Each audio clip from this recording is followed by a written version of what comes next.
Proc, donc c'est un projet sur lequel maintenant je travaille depuis un petit peu plus d'un an.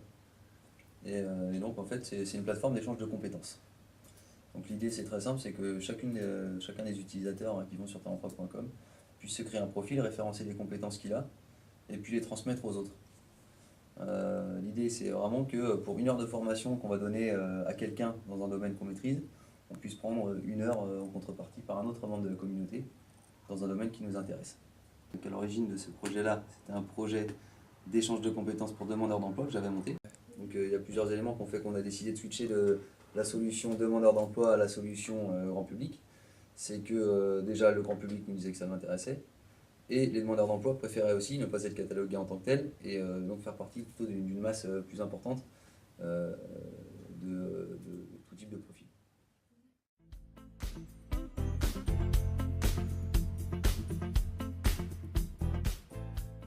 À partir de maintenant, je vais monter ma boîte. J'avais déjà plusieurs projets en tête, donc j'ai posé les 4 ou 5 projets sur le papier. J'ai un peu interrogé autour de moi mon environnement, ma famille, mes amis, les gens que je connaissais et à qui je donnais de la crédibilité. Et il y a un projet qui est clairement sorti du lot, c'est le projet de réseau social pour demandeurs d'emploi. Donc MyCommunity, qui était la communauté des chômeurs, quoi.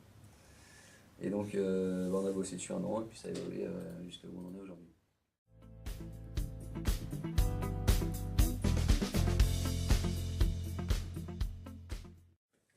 Dès le début du projet, il y a toujours, quand tu commences à créer une boîte, la petite panique de la confidentialité, de pas trop oser dire ce que c'est que le concept et tout. Et ce que recommande tout le monde dans le milieu de la création, c'est bien au contraire d'en parler le plus vite possible, un maximum autour de soi, quoi. Donc moi j'ai respecté cette règle-là. Dès que le projet était assez mature pour aller voir des partenaires, donc là on était vraiment sur l'insertion, donc je suis allé voir Pôle emploi direct, les maisons d'emploi, les missions locales, tout un tas d'acteurs, des demandeurs d'emploi eux-mêmes. Et donc en fait j'ai fait mon étude de marché, quoi. On a rencontré le plus d'acteurs possible. Donc je reprends les demandeurs d'emploi, c'était le plus important. Ensuite les acteurs de l'insertion. Ensuite les financiers, parce que le projet il faut le financer. Des chefs d'entreprise, des responsables politiques un peu de la région. Et donc ça m'a permis de mieux comprendre mon sujet sur lequel j'étais, et de me rendre compte qu'il y avait des opportunités plus intéressantes si je faisais évoluer le projet, tout simplement.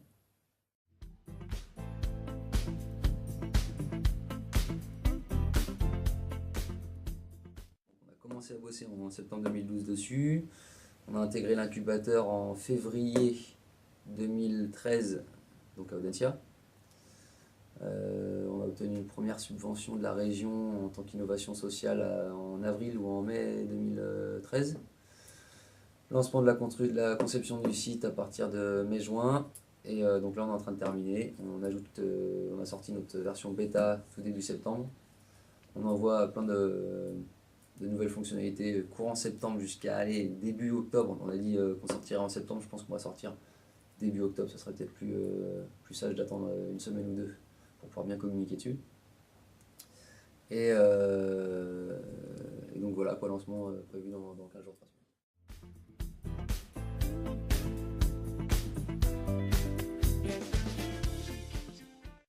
Ça dépend, c'est vraiment par période en fait. C'est vraiment par période. Au début, c'était vraiment l'aspect très commercial, prescription. J'allais voir plein de partenaires potentiels. C'était vraiment cet aspect-là, quoi.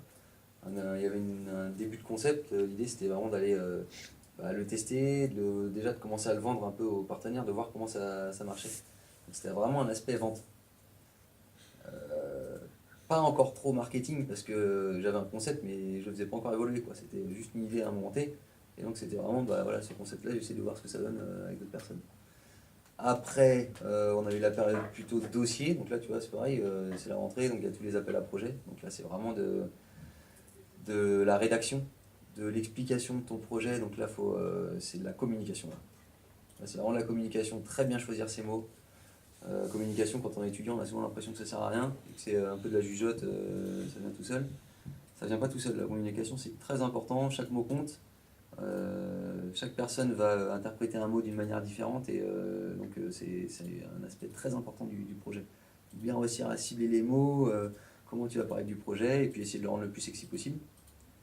Après, on a attaqué la phase donc, étude de marché, etc.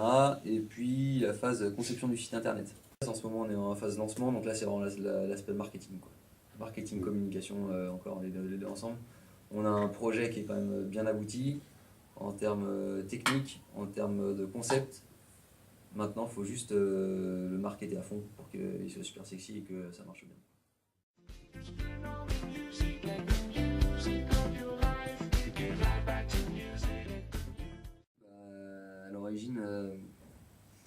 À l'origine, c'est tout simplement parce que je suis nantais, pour commencer.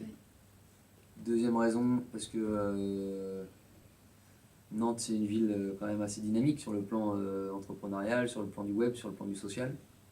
Il se passe quand même beaucoup de choses. Et sur le plan de l'innovation, j'aurais envie de dire aussi, même si c'est très en retard par rapport à Paris quand même, il n'y a pas à dire. Après, nous on s'est installé à Nantes pour des raisons logistiques aussi, c'est parce que c'est beaucoup plus simple, en termes de coûts c'est beaucoup moins élevé qu'à Paris. Si on était à Paris, il faudrait payer ne serait-ce qu'un loyer par mois, c'est énorme quoi. Donc ici on a vraiment une facilité, on est super adaptable, on est super light nous comme structure. Et on veut rester comme ça un maximum de temps, parce que tant qu'on est light, on s'adapte à toute situation quoi. Après on est sur Nantes, donc parce que pour toutes ces raisons-là. Mais Charles est à Paris, et moi c'est clair que je fais des allers-retours hyper souvent entre Nantes et Paris. Charles fait des allers-retours hyper souvent entre Nantes et Paris. Nous, il y a tout un tas de partenaires, de prescripteurs qui sont sur Paris. Et là-bas, les retours sont encore meilleurs qu'à Nantes en termes de produits, enfin de services, parce que ils le voient arriver ce phénomène justement C2C, le troc, la consommation collaborative. La responsabilisation un peu de l'individu, etc. Ils le voient arriver, ils veulent vraiment le promouvoir. À Nantes, ils commencent à en entendre parler, ils attendent de voir un peu ce que ça donne. Il y a un décalage entre Paris et Nantes, ça c'est sûr et certain. Et donc c'est pour ça que nous c'est bien aussi d'avoir Charles à Paris, parce que du coup on fait les deux quoi. Et l'idée c'est pas de faire juste un pilote sur Nantes, c'est de tester entre Nantes et Paris, les deux. De toute manière c'est un site web donc...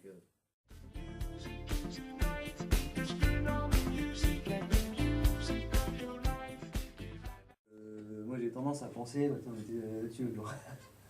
que une start-up c'est une boîte qui est à ce niveau-là, qui a montré que son modèle il fonctionne à petite échelle et qui est en train de choper les moyens pour le rendre fonctionnable à très grande échelle. Tu vois, c'est la montée en puissance. Donc c'est le moment où tu as montré que tu as un concept qui fonctionne à petite échelle et tu veux rendre ce que les business angels appellent la scalability, donc l'échelonnabilité, ou je sais pas comment ça se dit, montrer qu'un business qui fonctionne en petit, après va être de plus en plus performant au fur et à mesure qu'il grossit. Tu vois. Donc ça serait un peu ça la définition de la start-up.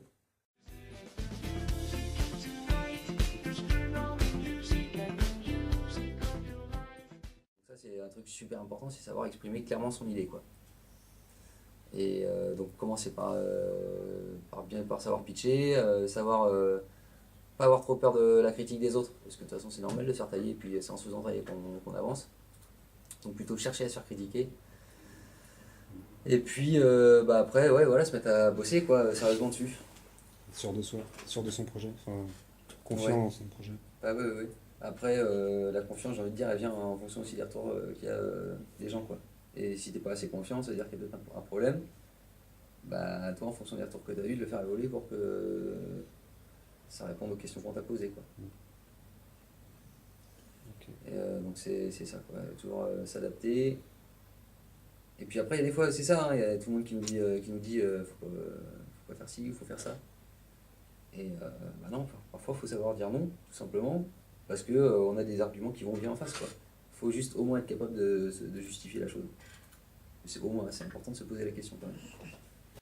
Pour moi, un projet innovant, la vraie qualité qu'il faut avoir en tant qu'entrepreneur, c'est être créatif, quoi.